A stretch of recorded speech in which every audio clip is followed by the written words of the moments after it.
नमस्कार students, welcome to Manish जो learning app. Start करते हैं chapter number 1, topic fundamental theorem of arithmetic. Here we go. So what is fundamental theorem of arithmetic? It states that every composite number हमने पढ़ा था, ठीक है, ऐसे नंबर जिनके मोर देन 2 डिस्टिंक्ट फैक्टर्स होते हैं। So every composite number can be expressed as product of prime factors and this prime factorization is unique। जो ये prime factorization होगा वो कैसा होगा? यूनिक होगा। इन द सेंस अगर आप 10 को लिखते हो 2 into 5, just take an example. अगर हम 70 का प्राइम फैक्टराइजेशन करें, किस तरीके से लिखते थे आप? 2 की टेबल से आपने डिवाइड करा 35 टाइम्स, देन 5 की टेबल से 7 टाइम्स, देन 7 की टेबल से 1 टाइम्स। तो आप 70 को कैसे लिख रहे हैं? 2 into 5 into 7। तो ये कंपोजिट नंबर का प्राइम फैक्टराइजेशन हो गया। साफ नजर आ रहा है, it has more than 2 distinct factors. अब यहां बोला जा रहा है कि ये प्राइम फैक्टराइजेशन यूनिक होता है। ऑब्वियस सी बात है, अगर इन 3 नंबर को मल्टीप्लाई करेंगे 2, 5 और 7 को, तो सिर्फ और सिर्फ 70 मिलेगा। This is uniqueness of this property, ठीक है। उसके बाद आप बोल रहे हो कि ऑर्डर चेंज हो सकता है apart from the order in which prime factor occur. इसका मतलब ये है कि अगर सपोज आप पहले 5 से डिवाइड कर देते, देन 2 से, देन 7 से, तो भी आंसर में कोई चेंज नहीं आता। या लेट सपोज आपने पहले 7 से डिवाइड कर दिया, देन 5 से डिवाइड कर दिया, देन 2 से, तो भी आंसर में कोई चेंज नहीं आएगा। This is the given approach, ठीक है। क्या बोला जा रहा है? Every composite number can be expressed as product of prime factors and this prime factorization is unique। अगर इन 3 नंबर को मल्टीप्लाई करोगे तो सिर्फ और सिर्फ 70 मिलेगा apart from their order. In the sense आपने एसोसिएटिव प्रॉपर्टी पढ़ी थी एंड कम्यूटेटिव प्रॉपर्टी पढ़ी थी। अब 2 5 से 10 करें या 5 2 से 10, आंसर 10 नहीं आएगा। सेम इसी तरीके से आप 2 into 5 into 7 लिखें, या 5 into 2 into 7 लिखें, या 7 into 5 into 2 लिखें, आपको हर बार आंसर क्या मिलेगा? 70, ठीक है।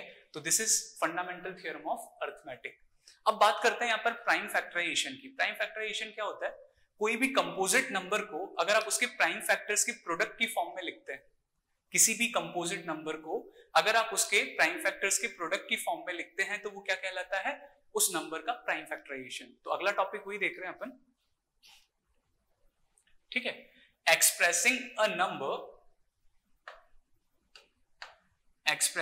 a number as a product of primes is known as prime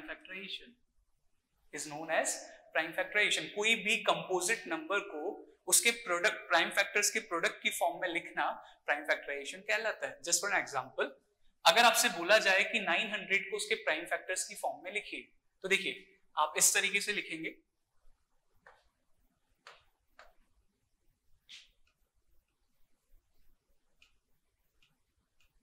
सबसे छोटा प्राइम नंबर 2, क्या 902 की टेबल में आ रहा है? यस। कितने टाइम्स? 450 टाइम्स। देन अगेन, क्या 452 की टेबल में आ रहा है? यस। कितने टाइम्स? 225 टाइम्स। अब चेक करिए, क्या 225 2 की टेबल में आएगा? नहीं, यूनिट प्लेस पर इवन नंबर नहीं है। देन 3 के लिए आते हैं। 3 के लिए क्या डिविजिबिलिटी होती है? Sum of digits is divisible by 3। तो चेक करिए, 5 + 2 + 2 gives 9 and 9 is divisible by 3, therefore 225 is also divisible by 3। तो ये आपके 75 टाइम्स डिवाइड हो रहा है। अगेन, क्या 75 3 की टेबल में आएगा? Sum of digit 7 + 5 12 is divisible by 3। हाँ, तो आएगा, ठीक है।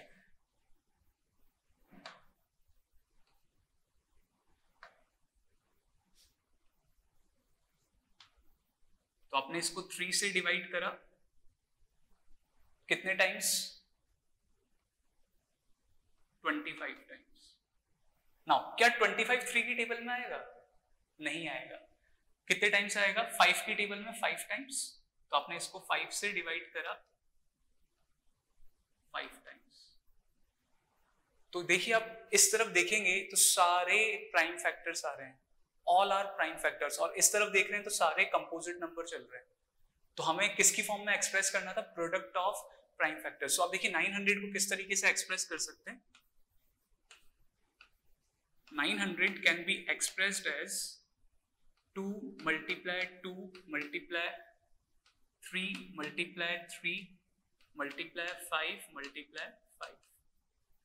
ठीक है, this is prime factorisation of 900। आप चाहें तो इसको एक्सपोनेंट की फॉर्म में भी लिख सकते हैं, 2 raised to power 2 multiply 3 raised to power 2 multiply 5 raised to power 2।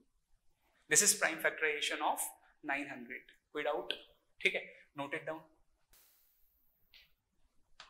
तो एक और क्वेश्चन करते हैं।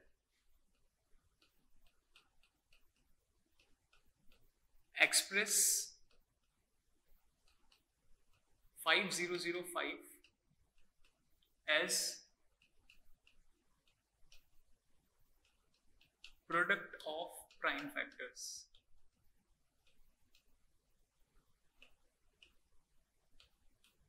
तो आपने क्या बोला? Bye fundamental theorem of arithmetic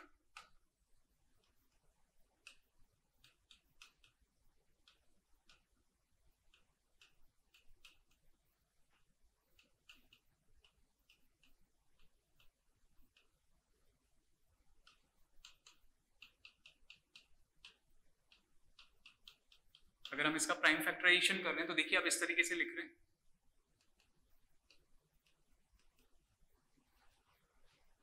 तो स्टार्ट करते हैं, स्टार्टिंग फ्रॉम 2। 2 की टेबल में नहीं आएगा। Sum of digit is also not divisible by 3, तो 3 की टेबल में भी नहीं आएगा। 4 की डिविजिबिलिटी होती है, लास्ट के 2 डिजिट डिविजिबल बाई 4 होने चाहिए, 4 की टेबल में भी नहीं आ रहा। तो बचा क्या एट लास्ट? 5 नजर आ रहा है, यूनिट प्लेस पर 5 है, तो it occurs in table of 5। कितने टाइम्स? 1 0 0 1। अब आगे बढ़ते हैं। 6, जब ये 2 और 3 की टेबल में नहीं आ रहा तो गिवन नंबर 6 की टेबल में भी नहीं आएगा। पहली बात, अपन बात कर रहे हैं प्राइम फैक्टर्स की, तो सिर्फ प्राइम फैक्टर्स पर फोकस करिए। 6 को साइड हटाओ, 6 के बाद प्राइम फैक्टर कौन सा आता है? 7। अब चेक करना है क्या ये नंबर 7 की टेबल में आएगा। तो ध्यान से सुनिए, 7 के लिए क्या डिविजिबिलिटी होती है। सपोज अभी यहां पर नंबर है 1 0 0 1, तो आपको यूनिट प्लेस दैट इज 1 का ट्वाइस करना रहेगा। क्या मिल रहा है? 2। इसे आप सब्ट्रैक्ट करेंगे रिमेनिंग नंबर 100 से। So what we get? 98। क्या 98 7 की टेबल में आता है? Is 98 occur in table of 7? Yes, आता है। अगर ये 7 की टेबल में आता है 14 टाइम्स, तो जो ये गिवन नंबर है 1 0 0 1 is also occur in table of 7। तो आप इसको 7 से डिवाइड करिए। अब दोबारा सुनिएगा मैंने क्या बोला। यूनिट प्लेस पर 1 था, 1 का ट्वाइस करा, 2 आया, रिमेनिंग नंबर बचा 100, उसमें से इस 2 को सब्ट्रैक्ट करा, वी गेट 98। अब चेक करा क्या 98 7 की टेबल में आता है? Yes, it occurs in table of 7। So complete number 1 0 0 1 is also occur in table of 7। अब कितने टाइम्स आ रहा है देखिए, 7 1 जा 7, देन 3 0, 7 4 जा 28, then 2 1, 7 3 जा 21। क्या अब ये 7 की टेबल में आएगा? Is it occur in table of 7? नहीं। तो आगे बढ़ो, देखिए किसकी टेबल में आ रहा है। अब बात करते हैं 11 की, ठीक है, क्योंकि 7 के बाद जस्ट प्राइम नंबर कौन सा आ रहा है? 11। तो 11 के लिए क्या देखना रहता है? इवन प्लेसेस और ऑड प्लेसेस।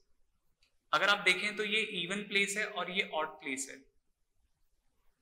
तो आपको क्या करना रहेगा? ऑड प्लेसेस का सम और इसमें से सब्ट्रैक्ट करना रहेगा इवन प्लेस वैल्यू का सम। तो 4 में से 4 जाएगा तो क्या बचेगा? 0। तो अगर ये रिमाइंडर 0 आए या फिर ऐसा नंबर आए जो 11 की टेबल में आता है, तो आप बोलेंगे given number is divisible bye 11। तो क्लियरली 143 इज डिविजिबल बाय 11 कितने टाइम्स? 13 टाइम्स।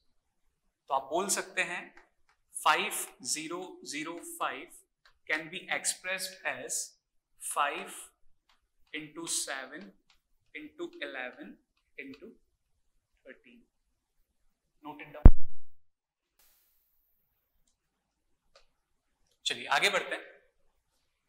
अब फंडामेंटल थ्योरम ऑफ अर्थमेटिक को यूज में लेते हुए हम डेफिनेशन पढ़ेंगे एचसीएफ एंड एलसीएम की, that is highest common factor and least common multiple. अभी तक आप हाईएस्ट कॉमन फैक्टर को क्या बोल रहे थे?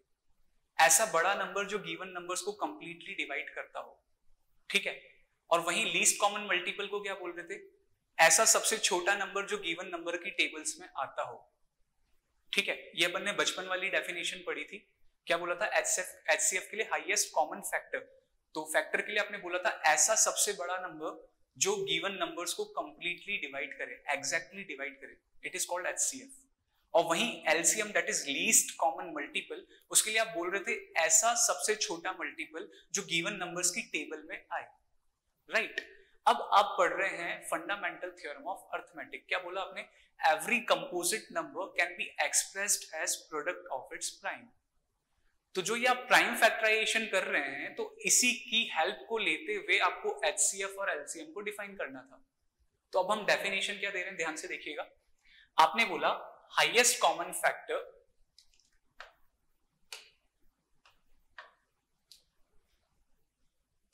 is the product of smallest power of every common prime number। अगर आप HCF की बात करें तो HCF क्या होगा? प्रोडक्ट ऑफ स्मॉलेस्ट पावर, इस पर हाईलाइट करिएगा, smallest power of every common prime. वो प्राइम फैक्टर्स जो कॉमन आ रहे हैं और उनकी भी कौन सी पावर? Smallest power. किसके लिए? अगर हम हाईएस्ट कॉमन फैक्टर पता कर रहे हैं तो if we have to find the highest common factor, find the product of smallest power of every common prime number, keep it in mind, every common prime number, right? This is HCF। अब बात करते हैं LCM की, that is least common multiple। Now according to fundamental theorem of arithmetic, you can express LCM as product of highest power or greatest power of every prime। सारे prime number consider करने पड़ेंगे with highest power, ठीक है। It is the product of highest power of every prime number, keep it in mind. अगर आप HCF की बात कर रहे हैं तो product of smallest power of every common prime, ठीक है। और जब LCM की बात कर रहे हैं, it is the product of smallest power नहीं आएगी यहां, greatest power of every prime, सारे प्राइम नंबर की greatest power in case of least common multiple. Confuse मत होना, हाईएस्ट वाले में उल्टा हो रहा है, स्मॉलेस्ट को देख रहे हैं और वो भी कॉमन प्राइम की स्मॉलेस्ट पावर। वहीं लीस्ट वाले में हाईएस्ट पावर को देख रहे हैं, किसकी? सारे प्राइम नंबर्स की। तो इसको क्वेश्चन के थ्रू समझते हैं, ज्यादा जल्दी समझ में आएगा। Just take an example.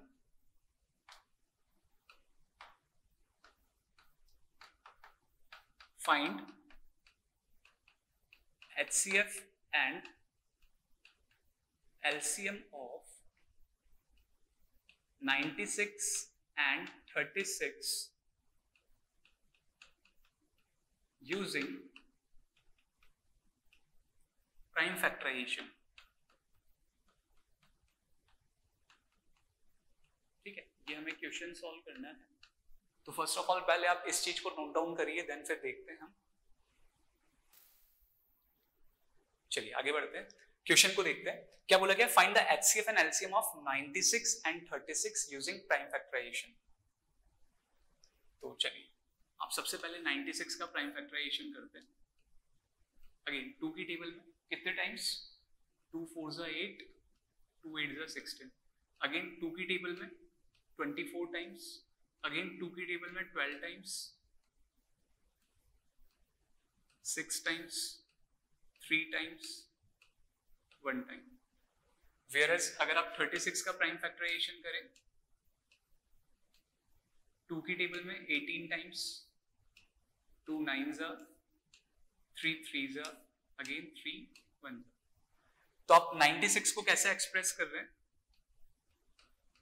2 into 2 कितने टाइम्स आ रहा है? देखिए काउंट करिए, 1 2 3 4 5 मल्टीप्लाई 3। सिमिलरली 36 को आप लिख रहे हैं 2 मल्टीप्लाई 2 मल्टीप्लाई 3 मल्टीप्लाई 3। नाउ इस प्राइम फैक्टराइजेशन को पावर की फॉर्म में लिखते हैं। It is 2 raise to power 5 multiply 3 raise to power 1 और ये बन रहा है 2 raise to power 2 multiply 3 raise to power 2। अब आपको पता करना है HCF, हाईएस्ट कॉमन फैक्टर। क्या बोला था आपने? प्रोडक्ट ऑफ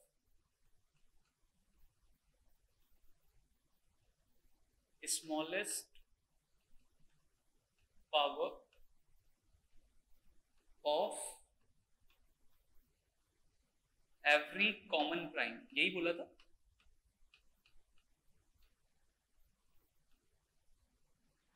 तो देखिए इसके अकॉर्डिंग आंसर क्या आ रहा है, product of smallest power of every common prime. तो सबसे पहले तो कॉमन नंबर देखिए, यहाँ पर 2 कॉमन है, 3 ये प्राइम फैक्टर भी कॉमन है। अब इसकी कौन सी पावर कंसीडर करनी है अपन को? Smallest power. तो 2 की स्मॉलेस्ट पावर कौन सी है? 2 रेज टू पावर 5 और 2 raise to power 2, 2 raise to power 2। तो आप इसको कैसे लिखेंगे? It is equals to 2 raise to power 2 मल्टीप्लाई, सिमिलरली 3 की स्मॉलेस्ट पावर 1 और 2, 1, 3 raise to power 1। So we get 4 into 3 which is equals to 12. So our HCF is 12. Definition पर focus करिएगा, product of smallest power of every common prime. तो आपने देखा यहाँ पर 2 की स्मॉलेस्ट पावर 2 है, सिमिलरली 3 की स्मॉलेस्ट पावर 1 है, तो HCF क्या आ गया? 12। ठीक है, चलिए और क्या पूछा गया है हमसे? LCM। तो लीस्ट कॉमन मल्टीपल आपने क्या बोला था? Product of highest power of every prime, product of highest power of every prime. तो एलसीएम क्या लिखेंगे आप? देखिए 2 की हाईएस्ट पावर कितनी है? 5। 3 की हाईएस्ट पावर कितनी नजर आ रही है? 3 रेज टू पावर 2 और 3 raise to power 1, 3 raise to power 2। Calculate करिए, 2 raise to power 5 is 32, 3 raised to power 2 is 9। Calculate करिए, 32 into 9, 9 2s are 18, then 1 carry गया, 9 3s are 27 plus 1 288, राइट। तो एलसीएम कितना आ गया? 288 एंड एचसीएफ कितना आ गया? 12। Note it down. चलिए आगे बढ़ते हैं। नेक्स्ट पॉइंट ये आपको ध्यान रखना है, for 2 numbers P and Q, their product is equal to product of their HCF and LCM। अगर आपको कोई 2 नंबर दे रखे हैं P और Q, तो उनका प्रोडक्ट उन दोनों नंबर के HCF और LCM के प्रोडक्ट के इक्वल होगा। कहने का मतलब ये है, if 2 numbers P and Q are given, then you can say that P multiply Q is equals to HCF of P and Q multiply LCM of P and Q।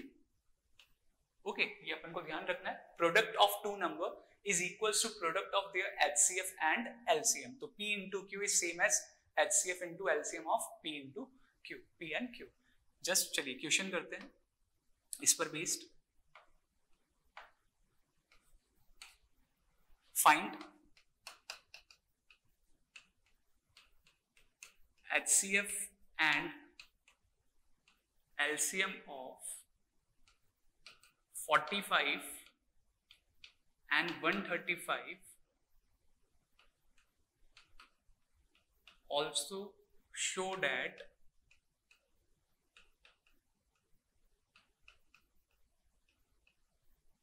product of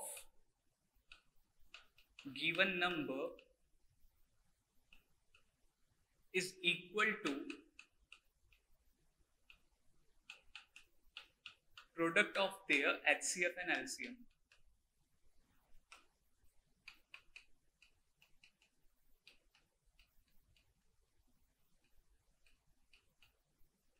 ठीक है, note down करिए question. Now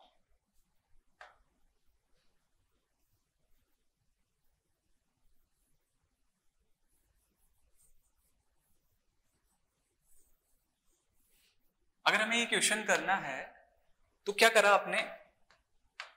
सबसे पहले तो prime factorisation करा।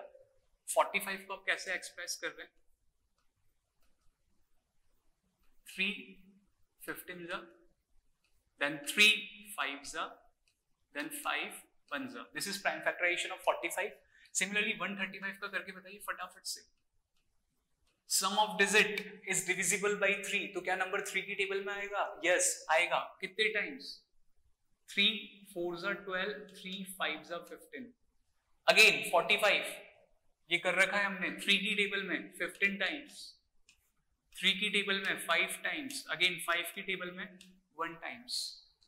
तो अगर आप बात कर रहे हैं HCF एंड LCM की, तो देखिए HCF डेफिनेशन फटाफट से, product of smallest power of every common prime, product of smallest power of every common prime. तो सबसे पहले अगर आप 45 को लिखें तो क्या लिख रहे हैं? 3 की power 2 into 5 raise to power 1. 135 को क्या लिख रहे हैं?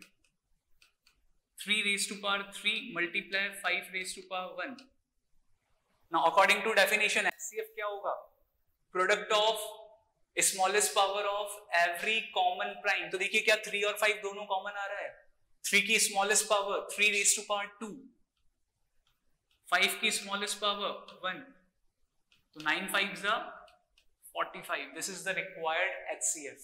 अगर वहीं मैं LCM की बात कर रहा हूं, डेफिनेशन जल्दी से, product of highest power of every prime.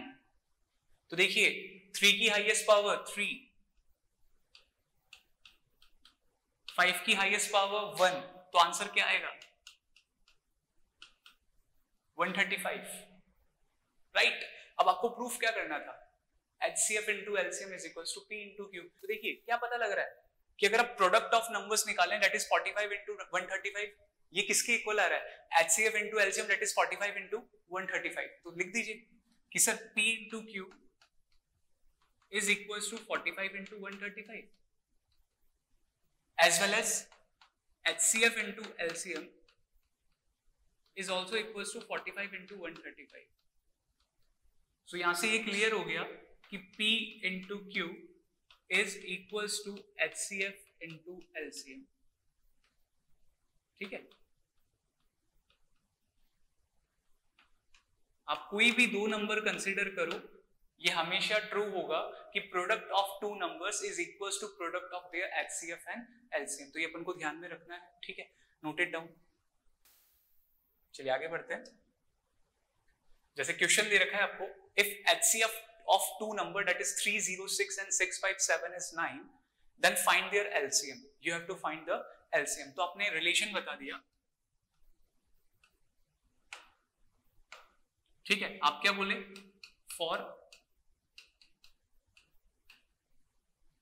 two numbers P and Q, P multiply Q is equals to their HCF multiply their LCM. यही पढ़ा था हमने. Product of two number is equals to product of their HCF and LCM. अब जो भी चीज आपको given है यहां पर पुट करिए. P कितना गिवन है? 306, Q is 657 is equals to, क्या HCF गिवन है? Yes, 9. Now we have to find the LCM. तो देखिए ये 9 डिनोमिनेटर में आ जाएगा. So what we get? LCM is equals to 306 multiply 657 upon 9. अब देखिए 306 का सम ऑफ डिजिट करो, कितना आ रहा है? 9. तो ये 9 की टेबल में आएगा. कैंसिल आउट कर देते हैं. 9 1s are, और ये 9 की टेबल में कितनी बार जा रहा है? 9 3s are 27, then 3 6 9 4s are 36. So we have to multiply 34 by 657. Calculate करिए फटाफट से, क्या आ रहा है? Yes, it will be 2 2 3 3 8. Hopefully यही आ रहा होगा आप लोगों का. अच्छे से कैलकुलेशन करना. 34 को 657 से मल्टीप्लाई करा, we get 2 2 3 3 8. This is the required answer. Simple सा कंसेप्ट था. Product of two number is equal to product of their HCF and LCM. तो आपने बस वैल्यू पुट करी, सब कुछ क्वेश्चन में मेंशन था. 306 multiply 657 equal to 9 multiply LCM. तो LCM क्या आ जाएगा? Product of these number upon 9. Calculation करी, क्या आ रहा है 22338, नोटेड डाउन। चलिए आगे देखते हैं। इंपॉर्टेंट पॉइंट है, ध्यान से देखिएगा। For two numbers, any two numbers, their HCF is exactly divides their LCM। अगर कोई दो नंबर गिवन है तो उनका जो HCF आएगा उन्हीं के LCM को कंप्लीटली डिवाइड करेगा। ये हर दो नंबर के लिए बात हो रही है। कोई भी दो नंबर अगर आपको गिवन है तो उनका HCF उनके LCM को एग्जैक्टली डिवाइड करेगा। कीप इट इन माइंड, ठीक है। For any two number their HCF exactly divide their LCM। तो इसी पर बेस्ड एक क्वेश्चन है। क्वेश्चन क्या पुट अप हुआ है, एग्जाम में आया हुआ है। Can two numbers have 18 as their HCF and 380 as their LCM? Give reason. क्या ये पॉसिबल हो सकता है कि कोई दो नंबर का HCF कितना आ जाए 18 और LCM किसके इक्वल आ जाए 380 के? तो सोचिए जो मैंने ऊपर पॉइंट बोला, HCF LCM को एग्जैक्टली डिवाइड करेगा। क्या 18 380 को एग्जैक्टली डिवाइड करता है? आपने रफली सॉल्व करके देख लिया।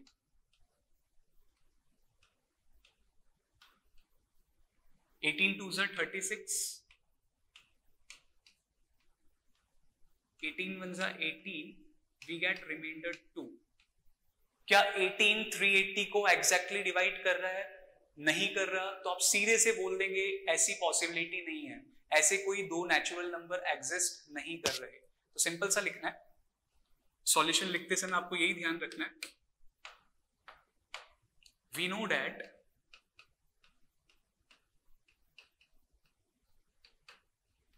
for two numbers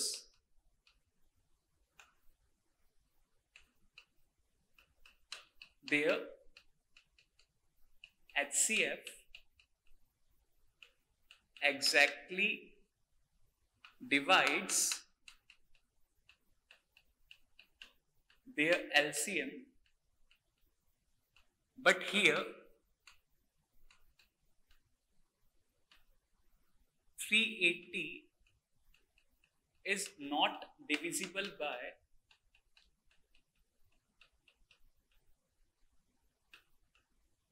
18, therefore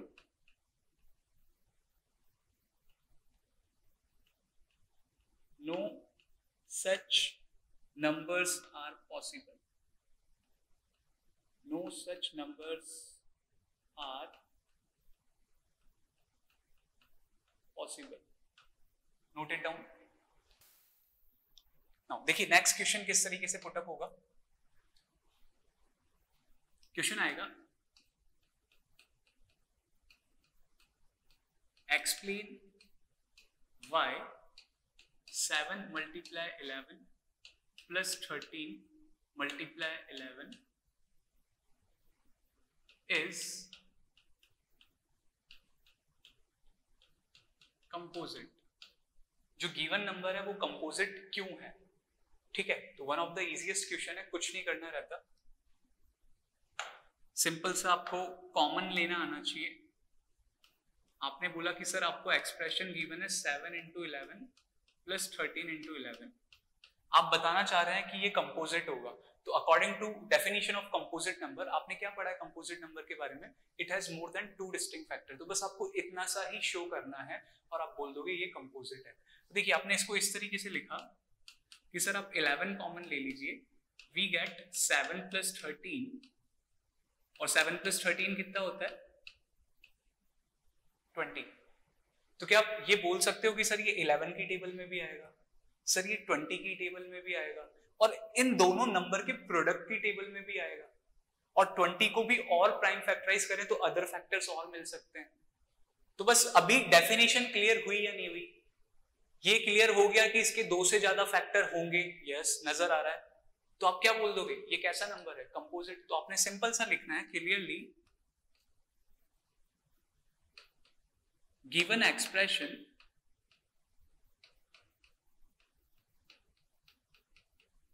has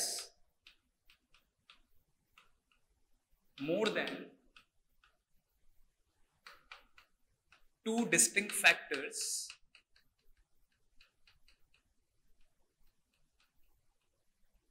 therefore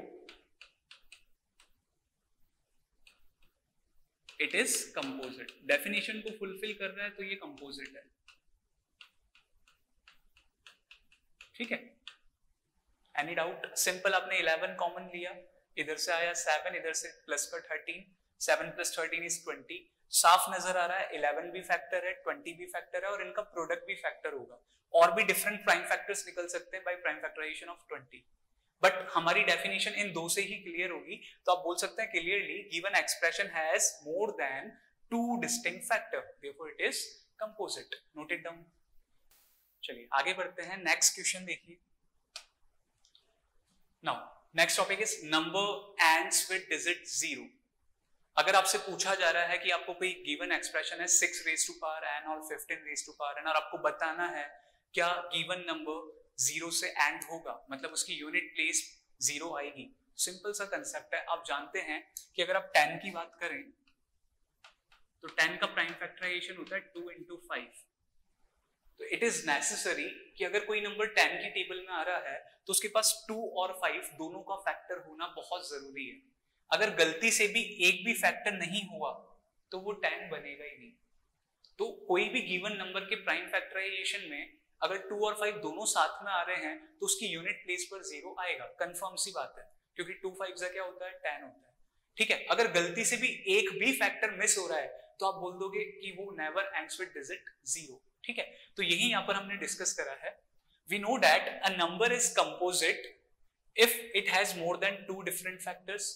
ये हमने कंपोजिट नंबर की डेफिनेशन पढ़ी थी। अब उसी से हमने आगे बात करी, for any composite number it ends with digit 0 if it must have prime factor of 2 and 5 both. क्यों होगा वो मैंने आपको एक्सप्लेन करा। 10 तभी कंप्लीट होगा जब 2 और 5 दोनों का फैक्टर प्रेजेंट है, बिकॉज 2 5 are 10। अगर गलती से भी एक भी फैक्टर की कमी रह गई तो it never and with digit 0। Okay, just suppose 32 है, 32 को आप लिख रहे हो 2 raised to power 5, ठीक है। 32 को आपने लिखा 2 raised to power 5। सपोज अगर मैं 32 में 5 मल्टीप्लाई कर देता, व्हाट वी गेट, 32 के पास सारे 2 वाले फैक्टर्स थे, अब 32 को 5 से मल्टीप्लाई करा, क्या मिलने वाला है आपको, देखिए आप, इट इज इक्वल्स टू 160। क्या इसकी यूनिट प्लेस पर 0 आ गया? क्यों आया? बिकॉज आपने यहां पर 5 का फैक्टर लगा दिया, तो इसे एक कंप्लीट 2 × 5 वाला फैक्टर मिल गया, तो यहां पर यूनिट प्लेस पर क्या आ गया, 0 आ गया। तो ये आपको ध्यान रखना है, कोई भी कंपोजिट नंबर के एंड में 0 तभी आएगा जब उसके पास 2 और 5 दोनों का फैक्टर प्रेजेंट हो, ठीक है। चलिए नोट इट डाउन। अब देखिए क्वेश्चन कैसा अराइज होगा। क्वेश्चन कुछ इस तरीके से आएगा, show that 6 raised to power n never ends with digit 0 where n is any natural number।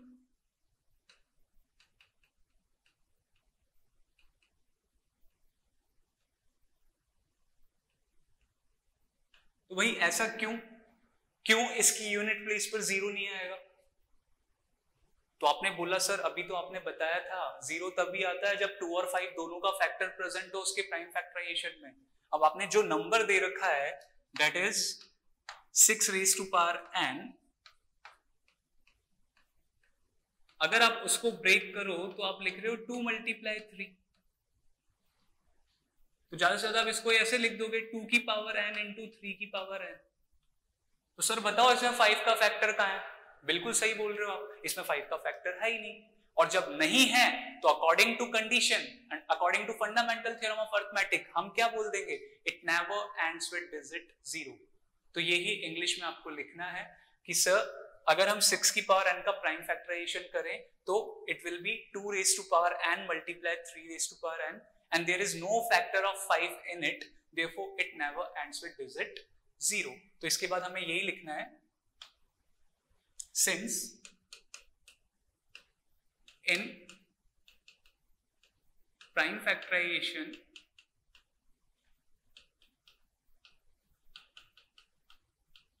of 6 raised to power n, there is no factor of 5 in it, therefore it never ends with digit 0. Simple सा आपने बोल दिया। इसके prime factorisation में कहीं पर भी 5 का फैक्टर नजर नहीं आ रहा, so it never and with digit 0। 2 का फैक्टर नजर आ रहा था लेकिन उसके साथ 5 का फैक्टर होना भी बहुत जरूरी है, नोट इट डाउन।